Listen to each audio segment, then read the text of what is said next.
These easy homemade lentil crackers are my new favorite high-protein, healthy snack. Let me show you how I make these. First, put 1 cup of dried lentils into a sieve over a bowl and pour water over them to rinse them well. If the water looks cloudy or dirty at first, rinse them again a couple more times until the lentils look clean. Then, leave the lentils in the bowl, cover them with plenty of water, and let them soak for at least 4 hours so they soften properly and blend more easily later. Then, add the soaked and drained lentils to the food processor. Then, add 2 garlic cloves. Then, add any seasoning you like, and then add 2 tablespoons of olive oil or coconut oil, and then add salt and black pepper to taste, and then add 2 tablespoons of water. Blend the lentils until you get a smooth, thick mixture, as you can see in the video here. Then, I also like to add 2 tablespoons of black and white sesame seeds for a little extra crunch and a bit more color.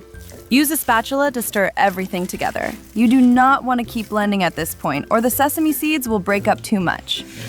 Next, cover the baking sheet with parchment paper, and also brush it with a little oil so the crackers do not stick and lift off more easily after baking. Next, scoop the mixture onto the baking sheet and spread it out into a thin, even layer. Try to keep the thickness as even as you can so the crackers bake the same all over and do not end up soft in one spot and too dark in another. Bake the crackers in a preheated oven at 375 degrees Fahrenheit or 190 degrees Celsius for about 30 to 35 minutes. While the crackers are baking, I like to make a simple dip. Add 200 milliliters of coconut milk to a small saucepan over low heat.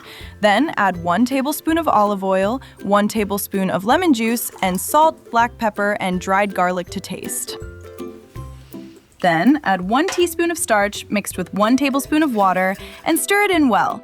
Keep stirring for another minute or 2 until the dip starts to thicken slightly and look smooth and creamy. When the crackers come out of the oven, they will still feel a little soft, but once they cool down, they will crisp up. Let them sit on the baking sheet for a few minutes so they can firm up before you break them apart. If you have some lentils left over, try this simple red lentil bread also. It turns out soft, hearty, and really satisfying. It is gluten-free, high in protein, and made with just a few basic ingredients.